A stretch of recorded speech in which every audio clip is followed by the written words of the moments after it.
बिस्मिल्लाहिर्रहमानिर्रहीम। अस्सलाम वालेकुम। कैसे हैं आप सब? आई होप आप सब बिल्कुल ठीक होंगे, खैरियत से होंगे। अल्लाह पाक आप सबको जहाँ भी रखे खुश और आबाद रखे, आमीन सुम्मा आमीन। तो जी यहाँ पर आज मुहर्रम का व्लॉग स्टार्ट होता है, तो उसके लिए मैं लंगर का एहतमाम कर रही थी। मुहर्रमुल हराम जो है हमें वाक़या करबला की याद दिलाता है। वाक़या करबला जो है एक ऐसा वाक़या, जब भी हम याद करते हैं हमारी आंखें तो नम हो जाती हैं, लेकिन इसके साथ साथ ये वाक़या हमें इस बात का सबक और दर्स देता है कि नमाज जो है हमें किसी भी हाल में कभी नहीं छोड़नी है और अपने इस्लाम का नाम हमेशा बुलंद करना है और ज़ालिम से कभी हमें डरना नहीं है और ज़ालिम के आगे झुकना भी नहीं है। और दिन के लिए हमें जितनी भी कुर्बानियाँ देनी हो ना तो हम दें। तो हर साल यही होता है कि माशाल्लाह मैं बच्चों को भी यही बता रही होती हूँ और समझा रही होती हूँ इस वाक़ये के बारे में, और बच्चों में भी इस बात में बचपन से इतनी समझ आनी चाहिए और इनको हमारे इस्लामी त्यौहार और वाक़यात के बारे में बताना चाहिए। अच्छा, मैं जो यहाँ पर बना रही हूँ खिचड़ा, और जो कि बीफ की गोश्त का खिचड़ा है। यहाँ पर मैंने चने की दाल जो है अलग से बॉईल करके रख ली, नमक डालकर, और सोडा थोड़ा सा डाला था ताकि जल्दी से बॉईल हो जाए और आसानी से गल जाए। और यहाँ पर मैंने बीफ का जो है कोरमा चढ़ा दिया है, जो जिसकी मैं खिचड़ा बनाने वाली हूँ।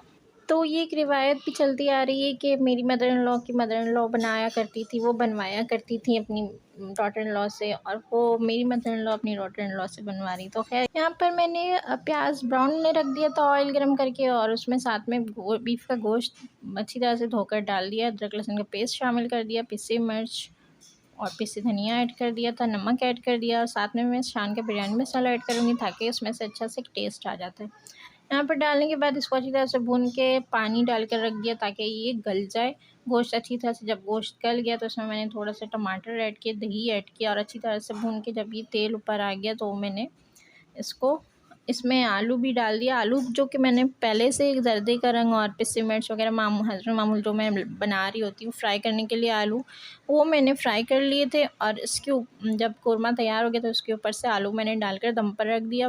पुदीने के पत्ते डाल दिए, हरी मिर्चें डाल दी, दम पर रखकर जब ये तेल ऊपर आ गया तो इसको मैंने चूल्हे पर से उतार दिया। मौला मेरे मौला, मौला मेरे मौला, मेरे मौला, मौला मौला, मौला मेरे मौला।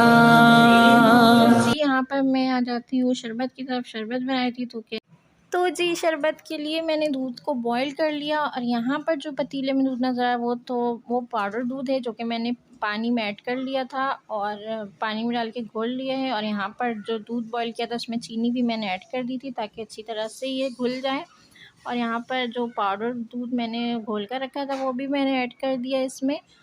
और इसमें मैं रेड कलर का पिंक शरबत बनाऊंगी, तो इसमें मैंने रूह अफ़ज़ा ऐड किया है और ज़्यादा कुछ नहीं, बस रूह अफ़ज़ा थोड़ा सा ऐड किया अपने टेस्ट के हिसाब से, जितना आप मतलब कि अच्छा लगे मीठा लगे उस हिसाब से मैंने डाल दिया था।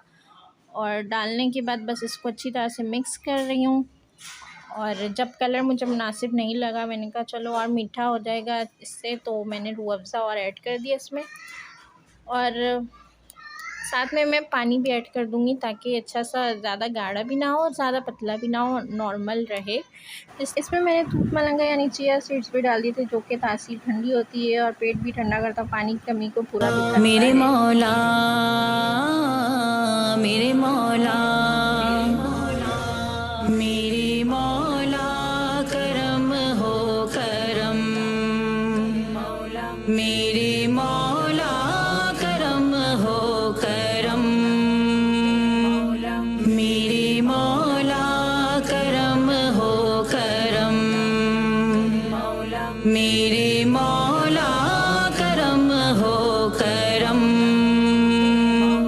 तुझसे फरियाद करते हैं हम, तुझसे फरियाद करते हैं हम, मेरे मौला करम हो करम। तो जी यहाँ पर शरबत मेरा रेडी हो चुका है, और रूह अफ़ज़ा मैंने ऐड कर दिया अपने हिसाब से, और जितने पिस्ते बादाम और ड्राई फ्रूट्स मैंने रखे थे उसमें मैंने बादाम ऐड किया था, कट करके रखा था, किशमिश थोड़ी सी डाली थी, थोड़े से नारियल कट करके डाले थे, साबित नारियल, और छुहारे तो 2-3 ऐड कर लिए थे, उसको वॉश करके कट कर लिया था बारीक-बारीक, वो ऐड कर दिया था। और नारियल का बुरादा यानी कि कोकोनट पाउडर मैंने मँगाए थे, वो ऐड कर दिए ऊपर से। और इसमें जेली मँगाई थी 3 तरह की, रेड, येलो और ग्रीन, तो उसमें मैंने छोटे-छोटे पीसेस क्यूब की शक्ल में बनाकर इनको, जेली को ऐड कर दिया है दूध में, शरबत में। अब इसको अच्छी तरह से मिक्स कर लूँगी, तो ये मेरे शरबत जो है तैयार हो चुका है लंगर इमाम हुसैन के लिए। तो ये मैं शरबत जो है ज़्यादातर बनाकर ये मोहल्ले में बँटवाऊँगी। तो हमने ख़ास जो है घरों में बँटवाने के लिए शरबत बनाया था, तो ये घरों पे बाँटने के लिए। और यहाँ पर मैंने पानी बॉयल करने रख दिया चावल के लिए, जो कि मैं खिचड़ा बना रही हूँ। यहाँ पर ये देखिए कोरमा माशाल्लाह से कितना अच्छा तैयार हो चुका है और कितनी अच्छी खुशबू आ रही थी माशाल्लाह से। यहाँ पर चावल मैंने बॉयल कर लिए हैं और चावल को मैं खिचड़े को इस तरह से बनाती हूँ कि वैसे तो हर तरह से 2-3 तरीके होते हैं खिचड़ा बनाने के, बट ये इस तरह से, ये मेरी अम्मी की रेसिपी है, तो ये इस तरह से मैं बना रही होती हूँ अपनी अम्मी के तरीके से। तो ये खिचड़ा मैंने बना लिया था, इस पे मैं कोरमा जो वो बिछा दूँगी, और जो मैंने ऐड किया माशाल्लाह इतनी अच्छी खुशबू आ रही थी और जायके में भी बहुत अच्छा बना था माशाल्लाह से। वैसे तो नॉर्मली खाने तो बनते ही हैं माशाल्लाह, इसकी जो एक खुशबू होती है बहुत अच्छी लग रही होती है, बहुत मतलब कि लंगर के लिए हमने बनाया और ये इतनी अच्छी खुशबू माशाल्लाह से घर महक रहा था खुशबू से, सुभान अल्लाह। तो यहाँ मैंने आलू और कोरमा जो बिछा दिया, और चने की दाल जो मैंने बॉईल की थी वो भी मैं ऐड कर दूँगी साथ-साथ। और साथ में मैं ऐड करने के बाद इसको तह लगाकर चावलों की और दम पर रख दूँगी, जितनी देर मैं रखती हूँ दम पर चावल जब तक हो जाएँ। और जी बहुत से लोग, जब हम ये शरबत वग़ैरह दे रहे थे और खिचड़ा हमने बनाया और सारे डिस्ट्रीब्यूट किया सब आस-पड़ोस में, मोहल्ले में, घरों में, तो ये लोग, बहुत से लोग ये सवाल कर रहे थे, आप ये शरबत क्यों बाँट रहे हैं और ये खिचड़ा बनाकर, ये अच्छी अच्छी बात नहीं है। तो क्यों अच्छी बात नहीं है? मुझे तो बहुत हैरत हुई सुनकर कि क्यों अच्छी बात नहीं, खाना बनाकर किसी को खिलाना या बाँटना या फिर गरीबों में देना, ये गलत बात तो नहीं है। अब मुझे बहुत हैरत होती है, ये सब बातें सुनकर मुझे बहुत ज़्यादा हैरत हो रही होती, क्योंकि हम कोई गलत काम नहीं कर रहे, हम खाना बनाकर दूसरों में डिस्ट्रीब्यूट कर रहे हैं। हम अगर साहिबे हैसियत हैं तो हमें ये करना चाहिए, लेकिन ज़रूरी नहीं कि हर कोई ये करे। भाई जिसके पास है, जो साहिबे हैसियत रखते हैं, जिनका दिल करता हो वो करें। और ये कोई गलत बात नहीं है कि मुहर्रम में, क्योंकि दूसरे जो हैं कम्युनिटी के लोग हैं वो कर रहे होते हैं और हम जो हैं वो नहीं कर सकते। तो ये ऐसा कुछ भी नहीं है। सिर्फ़ ये कि हमें इमाम हुसैन से मोहब्बत है, आशिक़ रसूल हैं हम, तो इस वजह से हमें एक शौक़ है। और ये कोई गलत बात भी नहीं है। मेरे अब्बू माशाल्लाह, अल्लाह पाक उनको है जन्नत में जगह अता फ़रमाए। और उन्होंने भी जब तक वो ज़िंदा थे माशाल्लाह से, उन्होंने कोई भी त्यौहार है खाना बनाकर या शरबत वग़ैरह कुछ भी जो होता था वो बनाकर बँटवा रहे होते थे और गरीबों में भी तक़सीम करवा रहे होते थे। अल्लाह पाक हमें भी तौफ़ीक दे। मैं तो ये दुआ करती हूँ, अल्लाह पाक हमें भी तौफ़ीक दे और हैसियत दे कि हम भी ये कर सकें। और लोगों को खाना खिलाना कोई गलत बात नहीं है। खाना बनाकर हम खिला सकते हैं, चाहे वो मुहर्रम में हम खिला रहे हो या किसी और त्यौहार में या आम दिनों में, ये अच्छी बात है, कोई गलत बात नहीं है। तो हमें इमाम हुसैन से मोहब्बत के लिए सिर्फ़ आशिक़ रसूल होना ज़रूरी है और साहिबे ईमान भी साथ-साथ होना ज़रूरी है, जो नबी करीम सल्लल्लाहु अलैहि वसल्लम से मोहब्बत करेगा, तो वो ज़ाहिर-सी बात है अहले बैत से भी वो मोहब्बत करेगा, तो ये तो तय है।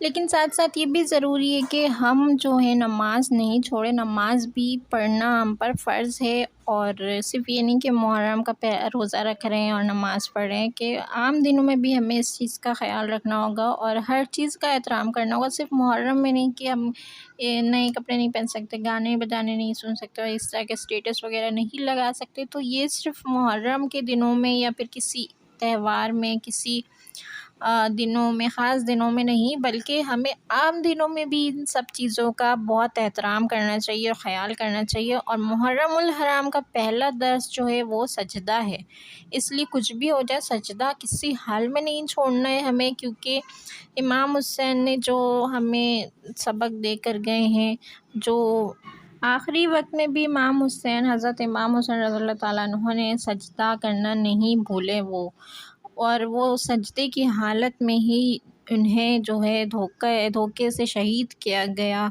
तो इस बात की गवाही देता है ये मुहर्रमुल हराम के इसका पहला सबक जो है सजदा है। तो हमें सजदा यानी नमाज जो है हमें किसी भी हाल में नहीं छोड़नी चाहिए। तो हमें इस साथ-साथ अभी जिसकी साहिब हैसियत जो हैं वो लंगर इमाम हुसैन की तैयारी कर सकते हैं, एहतमाम कर सकते हैं। और यहाँ पर जो देखा तो सिमरा मैडम जो है खड़े होकर पानी पी रही थी। इनको मैं 1000 बार मना कर चुकी हूँ कि खड़े होकर पानी मत पियो, बट ये है कि जल्दबाज़ी में ये पीकर निकल जा रही होती हैं। और यहाँ पर मेरी मदर इन लॉ जो पापे रख रही थी क्योंकि मैंने चाय वगैरह बनाई थी। शाम का वक्त हो चुका था, सारी तैयारी हो चुकी थी और यहाँ पर चाय का वक्त हो रहा था, तो चाय सबको ज़रूरी होती। चाय यहाँ पर बना लिया मैंने। पापे मेरी सास जो है वो मुझे देकर जा रही थी कि लो थोड़े से चाय पापे खा लो, क्योंकि मैंने सुबह दोपहर से कुछ भी नहीं खाया था, बस अपनी तैयारी में लगी हुई थी, तो इस वजह से। तो खैर जगह जगह जो है लंगर की तैयारी हो रही है, बट रही है, और जगह जगह इमाम हुसैन के नाम का लंगर बट रहा है माशाल्लाह से। और इंशाल्लाह क़यामत तक इनका नाम ज़िंदा रहेगा, जिन्होंने अपने दिन की खातिर अपना सर कटवा दिया, अपनी जानें गंवा दी, अपनी जानें दे दी इस्लाम की खातिर, अपने दीन की खातिर। तो बस उन्हीं के नाम का लंगर सब तकसीम कर रहे हैं। बस अल्लाह पाक कबूल कर फरमाए। यहाँ पर पड़ोसियों के घर से भी शरबत वगैरह बिरयानी आ रही थी, मेरा खिचड़ा और शरबत भी तैयार हो चुका था, हमने बंटवा दिया था और कुछ घर के लिए रख लिया था। जाते जाते यही कहूँगी चैनल को सब्सक्राइब कर दें, और कैसी लगी मेरी वीडियो। मिलती हूँ नेक्स्ट व्लॉग में। अल्लाह हाफिज़। मेरे मौला करम हो